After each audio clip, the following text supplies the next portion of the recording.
Assalamualaikum warahmatullahi wabarakatuh. Bismillahirrahmanirrahim. Alhamdulillahi rabbil alamin.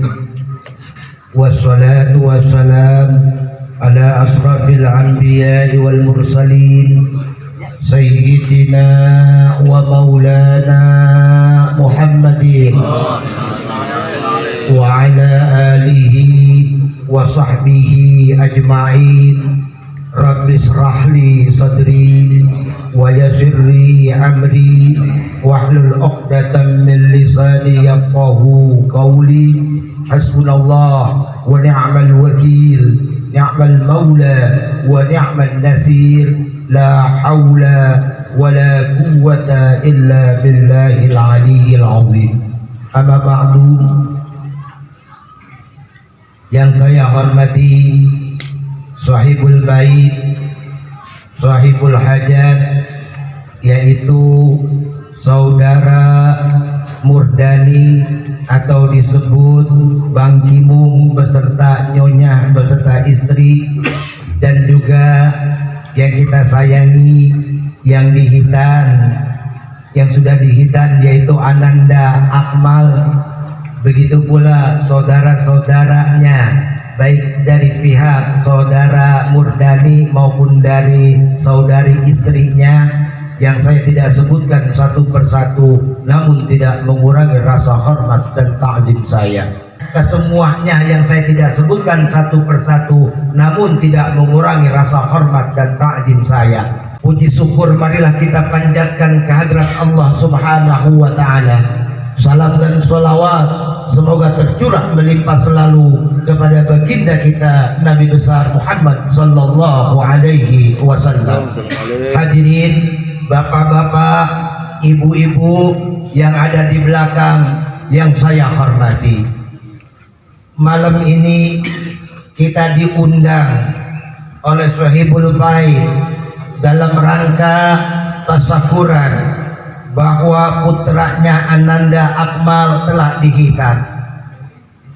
Sebetulnya persoalan hitan ini persoalan lama. Berkali-kali saya tausiah ceramah tentang hitan, pasti tidak jauh akan kita runtun dari mulai Nabi Ibrahim alaihissalam. Islam adalah agama yang mewajibkan mesti dipotong tuh. Bukan hanya Islam, Yahudi pun dipotong sunat. Millata Ibrahim Hanifah. Kita mengikuti millah Nabi Ibrahim alaihissalam. Dipotong maksud dan tujuannya adalah untuk kesempurnaan kita beribadah. Laki-laki ketika masih kecil maka nyebutnya barangnya beda, ya. Ketika kecil, ini sunat terus terang aja, disebutnya titit. Pernah dulu di Bekasi, sampai saya tanya, emang bapak lu siapa, bin siapa? Nggak enak, Ustaz lah bacain lagi kumpul begini mah, nggak taunya apa, bin titit. Tuh, bin bukan karang saya, bener.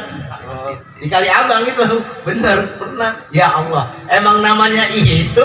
Iya. Kalau kita lihat ketika kita masih kecil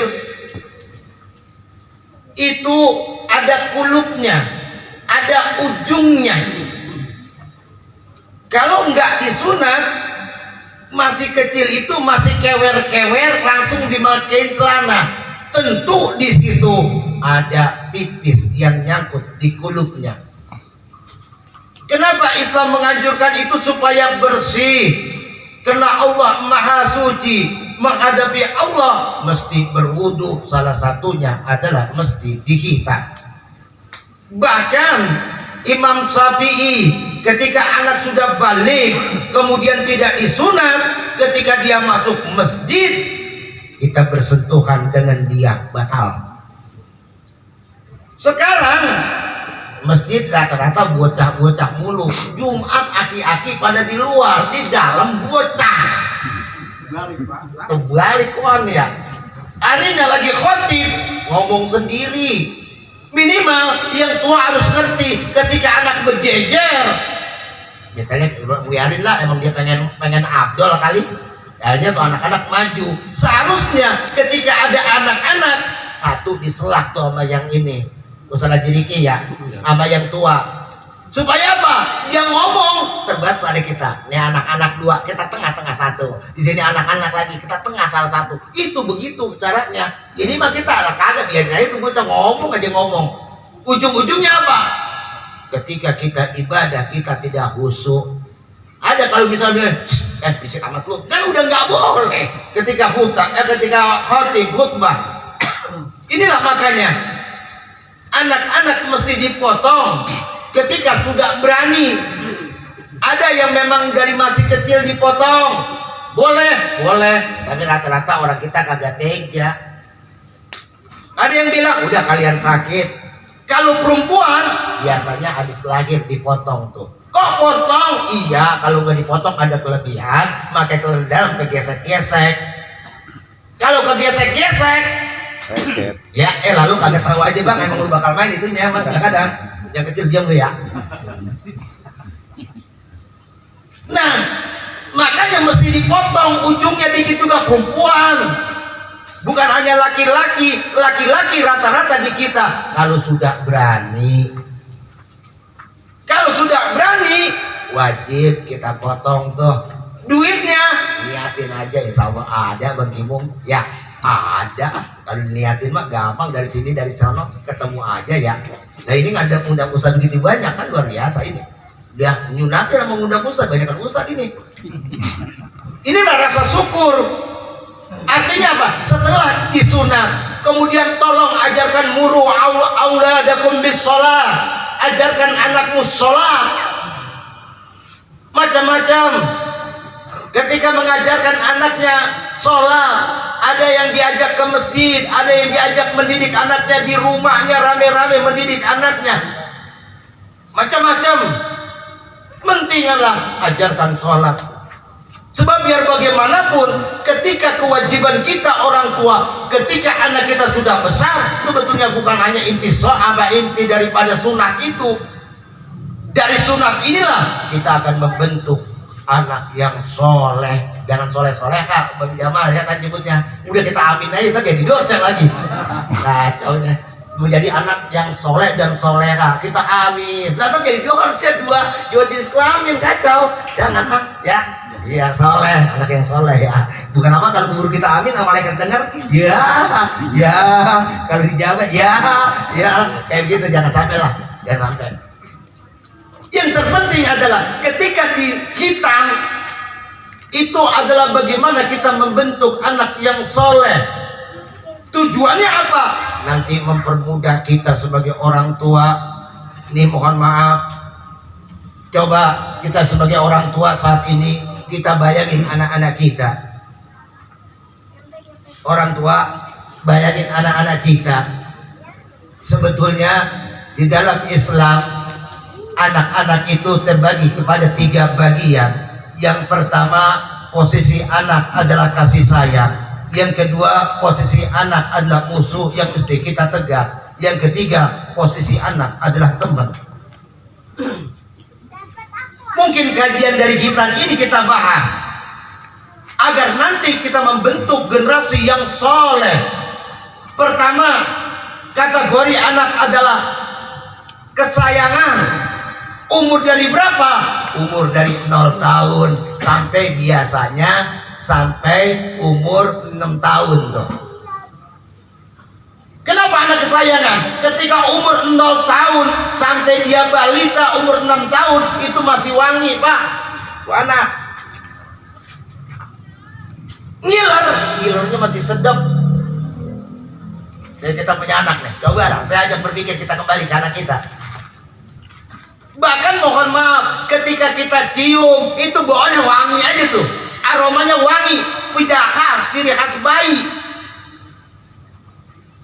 Orang tua ketika anak menjadi kesayangan, dikit-dikit mohon maaf dilihat tuh anaknya, kemudian disusui itu anaknya, diberikan makan anaknya, dilihat pupnya, dilihat pipisnya, itu kesayangan. Ketika digendong pipis, orang tua banting nggak? Hah? Banting nggak? Orang anak kesayangan, bagaimana mau dibanting? Pipis itu brengsek lu prok aja, enggak. Mohon maaf, jangankan dipipisin, dipupin, dipup, tahu pup, diberakin. Kalau kita udah ribut lagi kayak cepetnya. Apa dibanting tuh anak? Enggak. Ya Allah, anak buah keluar emas, pangeran. Dia dipanggil pangeran. Lah, bener di kudang-kudangnya. Anak raja gitu ya. Lah itu pasti di kudang lah. Anak siapa ini? Lah, kalau tuh bocah nyaut, lah mama emang kagak berasa bikin yang berapa? Jangan lagi gitu. Nah, ada tuh anak. Kadang-kadang mohon maaf, diajakin bicara tuh anak. Pada umur waktu kesayangan itu, kosakata anak kita sangat terbatas. Ya kita pelajari dulu nih. Ini lama kagak nih, saya ditungguin juga sebetulnya. Kosakata anak kita terbatas. Makanya ketika anak kita mulai dari telentang, kemudian dia balik badannya menjadi tengkurap. Ketika tengkurap ada kemampuan untuk brosot. Brosot apa namanya ya? Ngangsrot. Setelah ngangsrot, dia mulai kaki dengkulnya kuat. Dia mulai dah tuh digoyang-goyang gitu. Gong anggong. Kalau orang dulu tuh ya. Itulah anak-anak kesayangan.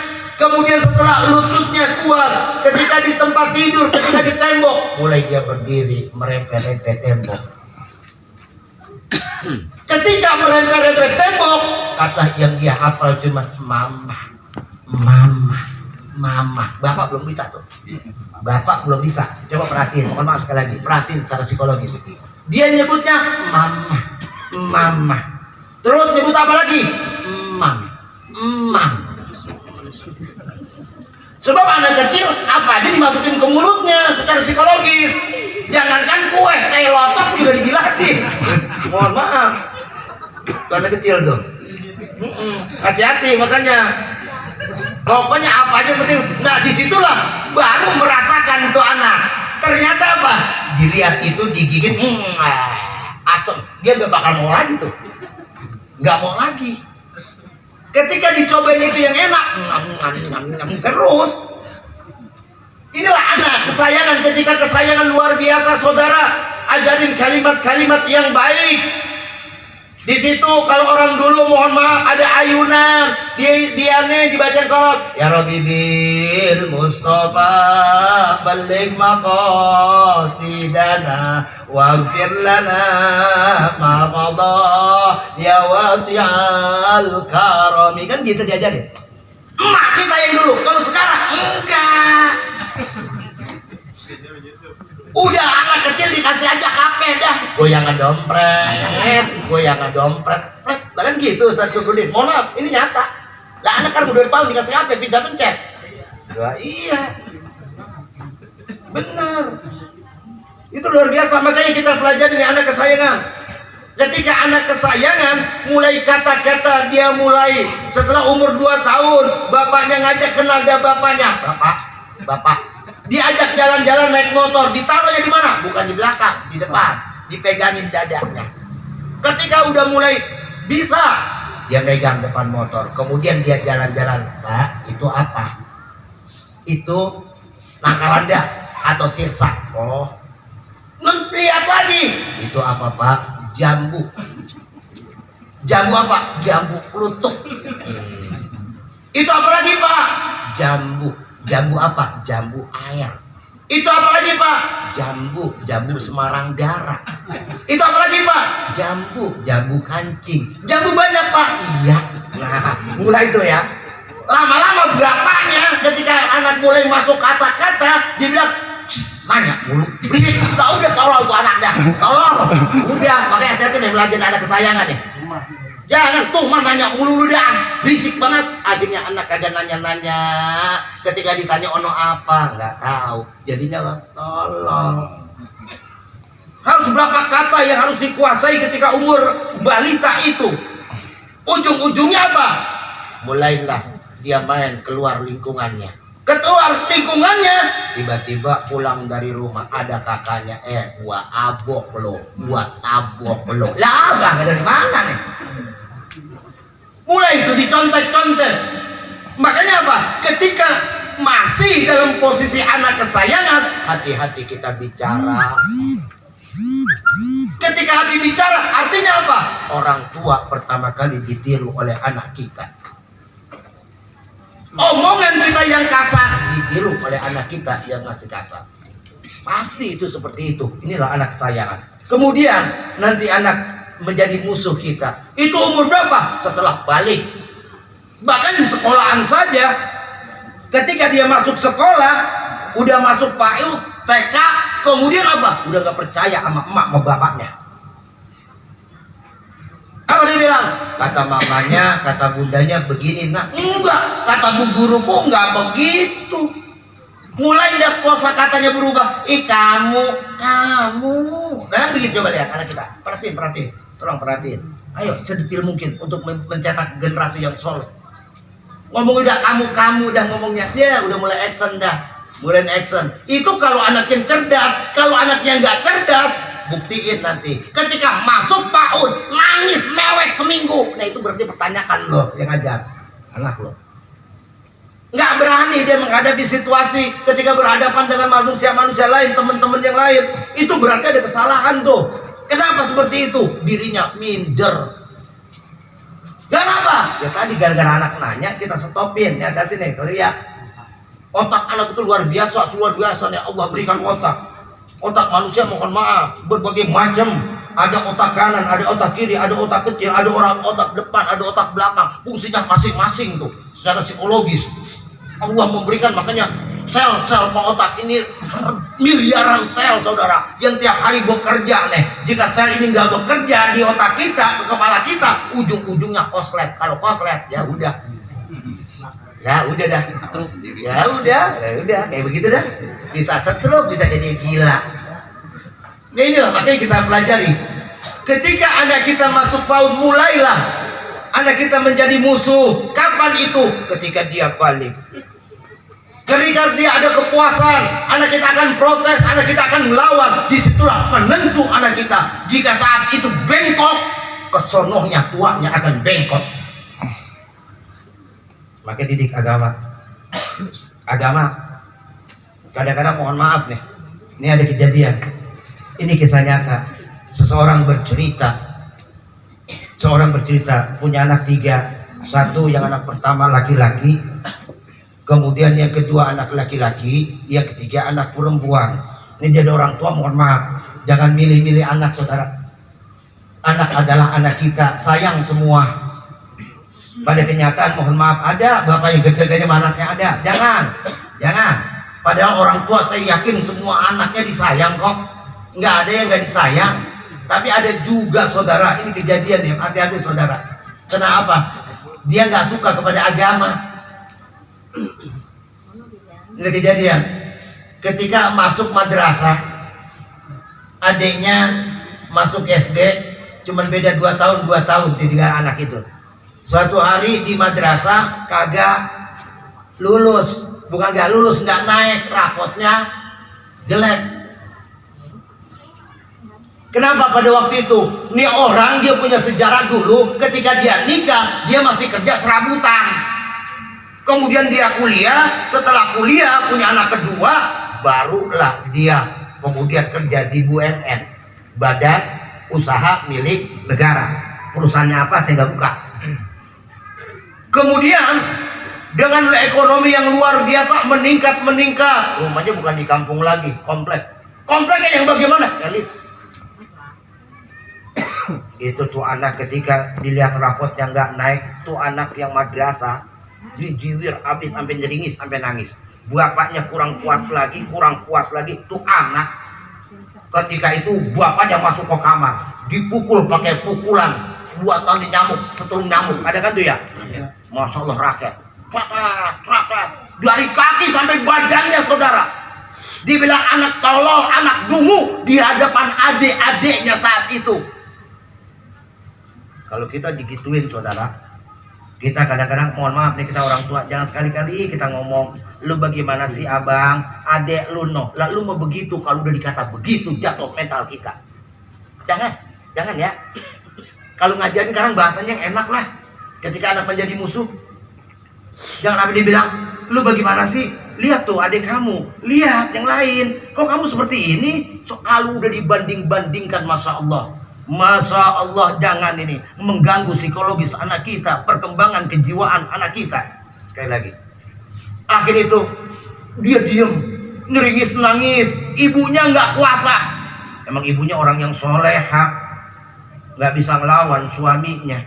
Akhirnya malam hari, suatu hari dia tidur dengan adiknya yang laki-laki, yang perempuan misa. Kemudian itu meracau, mengigo kayak orang mengeluh sakit. Kemudian dilihat ibunya dipanggil oleh adiknya, "Ma, abang panas badannya." Kemudian ngaco luar biasa, kaget itu ibunya, tapi bapaknya biarin. Luar biasa tuh. Luar biasa, bapaknya biarin. Akhirnya ibunya berobat pagi itu, kemudian dengan izin Allah sembuh. Ketika sembuh, ya Allah, bapaknya ngomong, "Ini anak kita buang mah." Ya Allah, Pak, dibuang kemana? Pesantrenin. Nah, pesantren kan tempat buangan saudara, orang kaya itu buangan loh. Allahu Akbar, Allahu Akbar. Ternyata pesantren lain dengan orang-orang kampung. Ketika dia menyantarin anaknya supaya menjadi anak yang soleh, menjadi kiai, menjadi guru, tapi orang kaya ternyata mohon maaf, motifnya lain, buang tuh anak. Ya Allah, ini kagak saya karang-karang. Tuh anak dibuang saudara. Kata mamanya, "Pak, boleh aku lihat, aku jenguk?" Nggak boleh. Dia boleh pulang kalau libur doang. Terus berangkatlah pesantren, dicuekin tiap liburan pulang, cuman mulai beradab itu sampai aliyah lulus, bahkan dicium tangan ibunya, lebih tawadu, lebih hormat, cuman lebih pendiam. Bapaknya dicium tangan, romannya ogah aja, anak tolol, dia kata gitu, anak tolol. Akhirnya saudara lulus betul pesantren. Ketika lulus pesantren, kakaknya nggak boleh kuliah. Setelah pesantren di rumah 1 tahun, adanya setelah itu pada kuliah dengan kendaraan yang hebat. Orang udah kaya, mobil pribadi, termasuk yang perempuan udah SMA kelas 3 pada waktu itu. Yang ini diam di rumah. Karena diam di rumah, sholatnya nggak berhenti, sholat tahajud. Sering adik-adik bilang, "Dek, kamu jangan lupa sholat." Mama juga, "Ma, jangan lupa sholat." Bapaknya, "Pak, jangan lupa sholat." Nggak usah ngajarin gue loh, gue sibuk. Itu luar biasa tuh. Ketika menjadi musuh, menjadi musuhin betul nih anak. Ujung-ujungnya saudara, ini kalau kita cerita lama, akhirnya apa? Setelah 1 tahun, kemudian yang lain pada ini diusir itu anak, "Pergi kau biar mandiri." Kadang-kadang dia ada di Bandung tuh anaknya, dia sering WA ibunya, kadang-kadang ada di Surabaya, bahkan pergi ke luar negeri menjadi TKI. Tuh anak, suatu hari bapaknya ternyata kekayaan yang selama ini diperoleh dari BUMN adalah hasil korupsi. Ya, hasil korupsi saudara.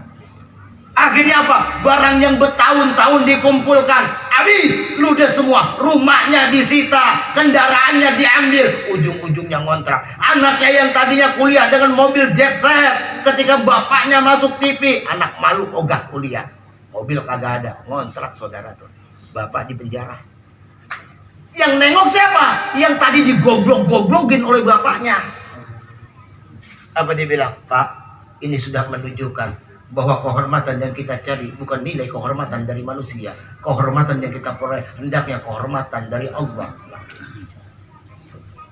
Kehormatan bukan diukur oleh harta kita. Betul, kita akan terhormat karena harta kita, tapi kita pun jatuh gara-gara harta kita.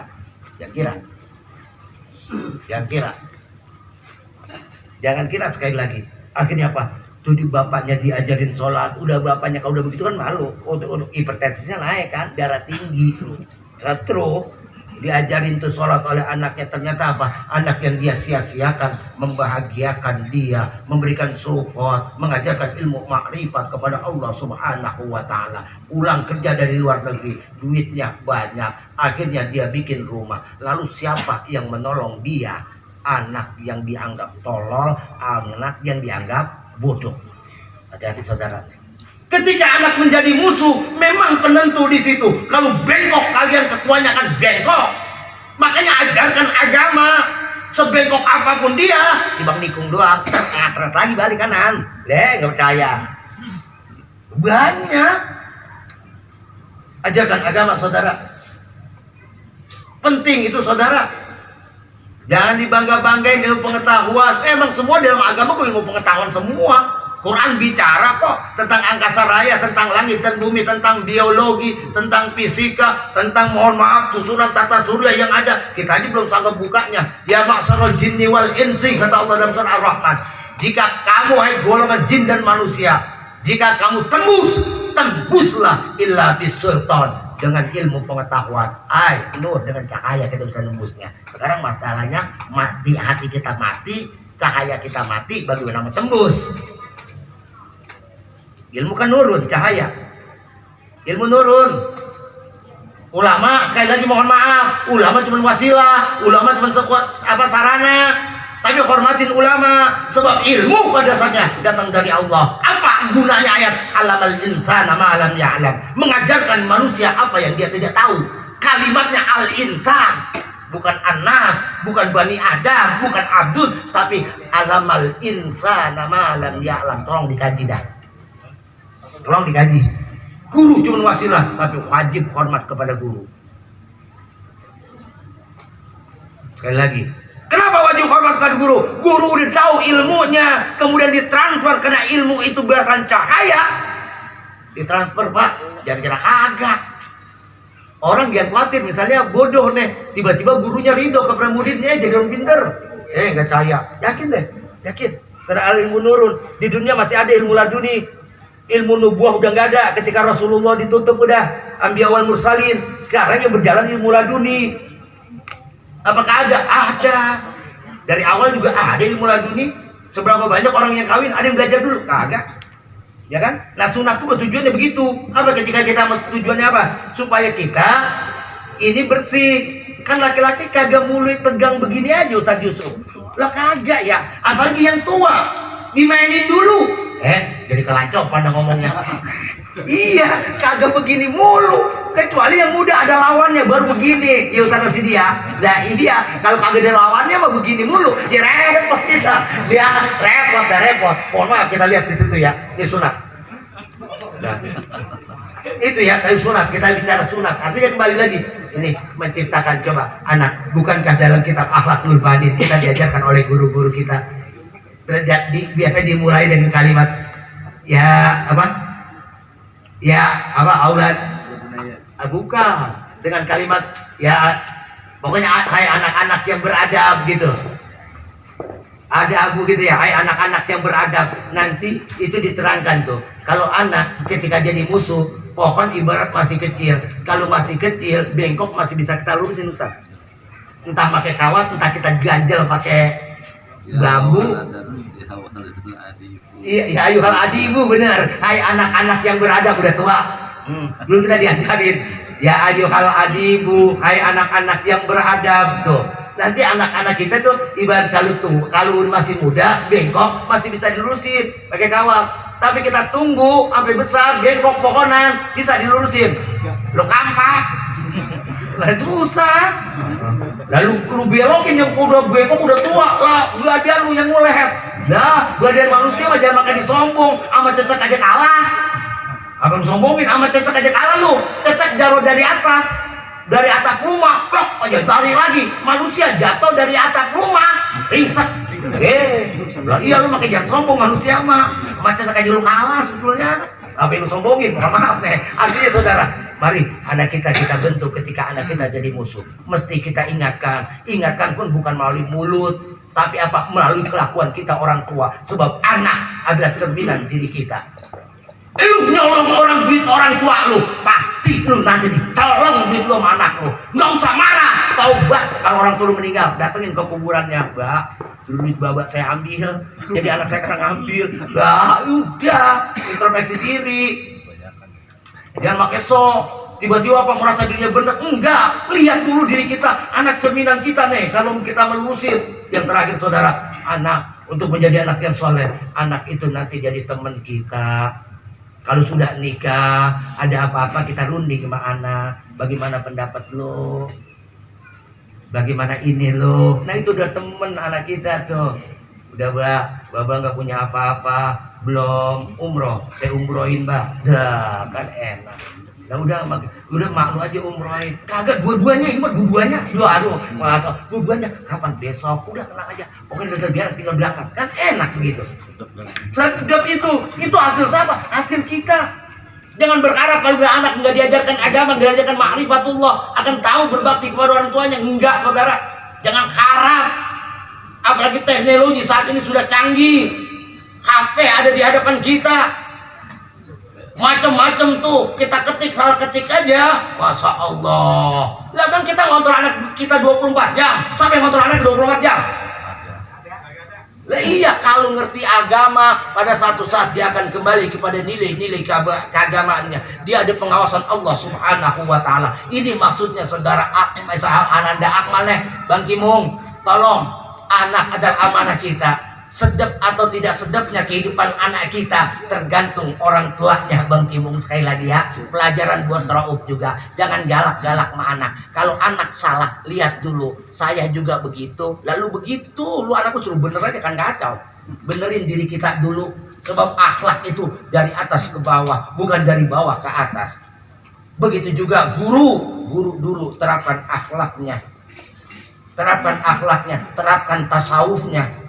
Jangan sampai, mohon maaf, mentang-mentang guru, ya jangan begitulah. Pokoknya ada akhlaknya. Sekali lagi, inti daripada kehidupan ini, ibadah yang kita lakukan, kemudian keyakinan yang kita yakini akan berbuah pada yang disebut akhlak. Rasulullah tidak membenarkan, tidak diutus oleh Allah untuk memperbaiki ibadah kamu. Rasulullah diutus tidak memperbaiki puasa kamu, tapi Rasulullah diutus liutammima makarimal akhlak. Artinya, ya ayuhal adibu, hai anak-anak yang beradab. Jadi beradab ya, tong ya.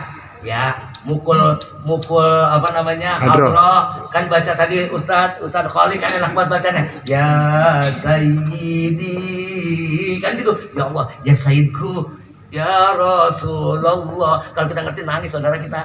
Ya Allah, ini indah luar biasa. Makanya sekali lagi, Saudara Kimung, pelajaran buat diri saya.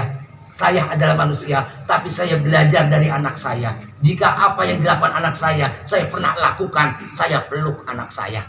Walaupun dia udah perawan gede, saya cium jidatnya, maafin ayah. Jangan malu minta maaf kepada anak. Kita kadang marah, emosi, peluk anak kita. Dia adalah darah daging kita yang satu saat akan menghasilkan anak dan cucu buat kita, yang kemudian selanjutnya panjang kasanahnya kita akan didoakan oleh anak kita, yaitu anak soleh yang daulah, yang mendoakan kita. Demikian, mudah-mudahan ada manfaatnya. Kita baca Fatihah, mudah-mudahan Allah, kita doa kita ke Fatihah kita ini, semoga saudara Kimung dan Nyonya dan istrinya dalam rangka memperingati tasyakuran ini, orang-orang yang diundang pada datang semua, kemudian diberikan kemudahan, diberikan kelancaran oleh Allah Subhanahu wa taala. Ananda Akmal dijadikan anak yang soleh, cerdas dan pandai. Al-Fatihah. A'udzubillahi minasyaitonir rajim. Bismillahirrahmanirrahim. Alhamdulillahirabbil alamin arrahmanir rahim maliki yaumiddin iyyaka na'budu wa iyyaka nasta'in ihdinas siratal mustaqim siratal ladzina an'amta 'alaihim ghairil maghdubi 'alaihim waladdallin rabbighfir lana wa liwalidayna amin. Lebih kurangnya mohon maaf. Ihdinas siratal mustaqim wa billahi taufiq wal hidayah. Wassalamualaikum warahmatullahi wabarakatuh.